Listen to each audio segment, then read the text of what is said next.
দীর্ঘদিনের জল্পনার অবসান, অবশেষে কংক্রিট ঢালাই রাস্তা পেতে চলেছে পুরাতন মালদার মহিষবাথানি অঞ্চলের গোসাই মোড় এলাকার একরা পুকুর এলাকার বাসিন্দারা। এই রাস্তা নিয়ে দীর্ঘদিন ধরে একটি জটিলতা তৈরি হয়েছিল। প্রশ্ন উঠছিল কবে হবে এই রাস্তা, সেই আশায় ছিলেন সংশ্লিষ্ট এলাকার বাসিন্দারা। অবশেষে সেই রাস্তার কাজের আজ আনুষ্ঠানিক সূচনা করা হয়। এই রাস্তার সূচনা করেন রাজ্যের মন্ত্রী সাবিনা ইয়াসমিন। প্রায় 13 কিলোমিটার রাস্তার শুভ শিলান্যাস করেন মন্ত্রী সাবিনা ইয়াসমিন। সঙ্গে ছিলেন জেলা পরিষদের সভাধিপতি লিপিকা বর্মন ঘোষ, জেলা পরিষদের সদস্য নাইকি হাসদা সহ অন্যান্যরা।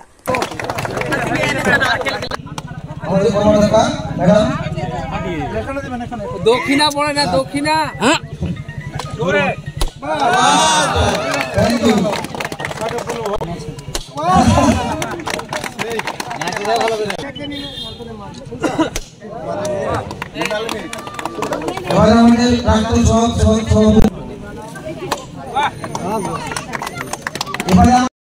আজকে আমরা প্রায় 13 কিলোমিটার রাস্তার শুভ সূচনা করলাম WBSRD ডিপার্টমেন্ট থেকে, এক্সিকিউট করছে মালদা জেলা পরিষদ।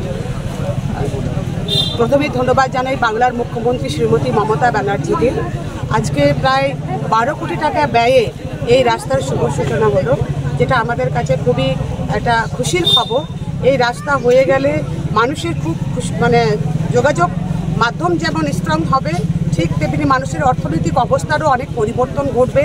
স্কুল কলেজে বাচ্চারা যে যায় তাদেরও সুবিধা হবে।